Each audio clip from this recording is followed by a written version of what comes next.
तरह से आज़ादी के इस अमृत काल में जिसका प्राइम मिनिस्टर जिक्र करते हैं, फिर भी लगातार हत्याएं हो रही है।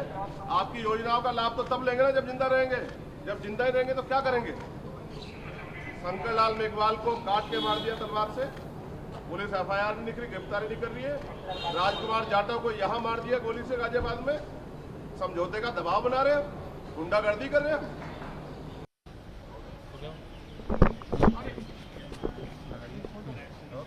चंद्रशेखर जी, ये जो तख्ती है कानून व्यवस्था पर एक तरह से सवाल हम पार्लियामेंट में क्या करेंगे? मैं अभी पार्लियामेंट से बाहर आया हूँ।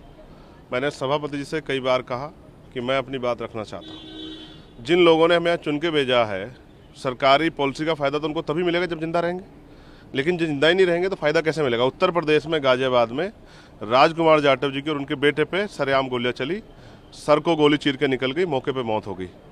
पुलिस एफआईआर लिखने की बजाय समझौते का दबाव बना रही है। रात बड़ी मुश्किल, पूरी रात धरना देके हमारे लोगों ने एफआईआर किया, अभी तक कोई गिरफ्तारी नहीं हुई। 2.5 साल की बच्ची को मेरठ में नोच दिया गया है, लेकिन किसी को फर्क नहीं पड़ रहा है। उसका परिवार रोता फिर रहा है, कोई सुनने वाला नहीं। उसका परिवार एविडेंस खुद इकट्ठे कर रहा है, बच्ची के कपड़े, खून से सनी हुई जगह और वो गड्ढे जहां उसको दबाने का इंतजाम था, कोई सुनने को नहीं उत्तर प्रदेश में। साथ साथ राजस्थान में कल जो हुआ है वो डरावना है। शंकर लाल मेघवाल की गला काट के, तलवार से गला काट के अलग कर दी गई। ये हमने कभी टीवी में देखा था, कभी हमने पुराने उसमें समय था राजतंत्र में। आज जो सरेआम हो रहा है, उसके पिता को भी गंभीर रूप से घायल कर दिया। वो आरएमएल में किस तरह से जो है, एक आरएमएल में यहाँ है और एक दूसरे वहीं राजस्थान में अपना इलाज करा रही है। ये जो दुर्दशा हो रही है, हम क्या करेंगे पार्लियामेंट में अगर अपने लोगों की आवाज़ नहीं उठा सकते हैं? अगर पार्लियामेंट हमें बोलने का मौका नहीं देंगी तो हम सड़कों बोलेंगे। लेकिन सच ये है कि उत्तर प्रदेश राजस्थान में कानून व्यवस्था ध्वस्त हो चुकी है और वहाँ बैठे मुख्यमंत्री तानाशाही में इतने खोए हुए हैं कि उनको जनता का दुख दर्द नहीं दिख रहा है। क्या कहें, किससे कहें? कोई सुनने वाला नहीं है पार्लियामेंट में, कोई सुनने को राजी नहीं। क्या करेंगे पार्लियामेंट में? क्या फायदा हमारा पार्लियामेंट में अगर हम दलितों के दमन पे आवाज नहीं उठा सकते? ये गुंडागर्दी की सरकार, इसी का सबक 2019 में 2024 में उत्तर प्रदेश की जनता ने भारतीय जनता पार्टी को सिखाया और आने वाले कल में और सबक सिखाया जाएगा। अगर कानून व्यवस्था अच्छी नहीं होगी, बहन बेटियों की रक्षा नहीं होगी और दलितों पे जो जुल्म हो रहा है वो बंद नहीं होगा, तो इससे बुरे परिणाम होंगे। ये बात मेरी आप याद रखना।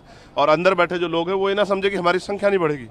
आने वाले कल में हमारी संख्या बढ़ेगी और अगर संख्या के आधार पर बोलने का मौका मिलेगा तो हम अपनी संख्या बढ़ाएंगे, लेकिन ये जुल्म हम लोग बर्दाश्त नहीं करेंगे।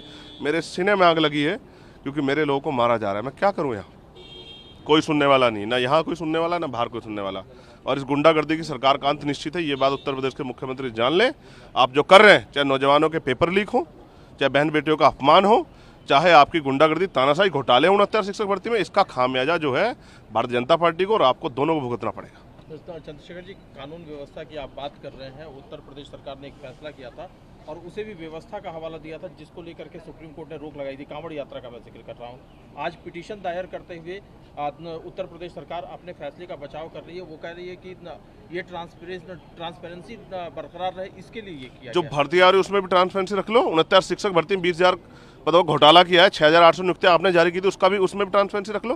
कहाँ का ट्रांसपेरेंसी रखोगे? ट्रांसपेरेंसी सिर्फ जो है दलितों, पिछड़ों, मुसलमानों बांटने में नजर आती है, उसके अलावा नजर आती है। मैं फिर आपसे कह रहा हूँ, अगर सुप्रीम कोर्ट नहीं होता तो शायद उत्तर प्रदेश सरकार कभी ये मान पाती कि उन्होंने जो फैसला किया था, उन्होंने जो ऑर्डर पास किया था वो गलत था। ये मैं कह रहा हूँ, इसको ये निहायत सड़े हुए गुंडई के फैसले, इनका जो है इंतजाम उत्तर प्रदेश की जनता करने जा रही है और आप देखना उपचुनाव में भी सूर समेत सबक जो है भारतीय जनता पार्टी को जनता सिखाएगी।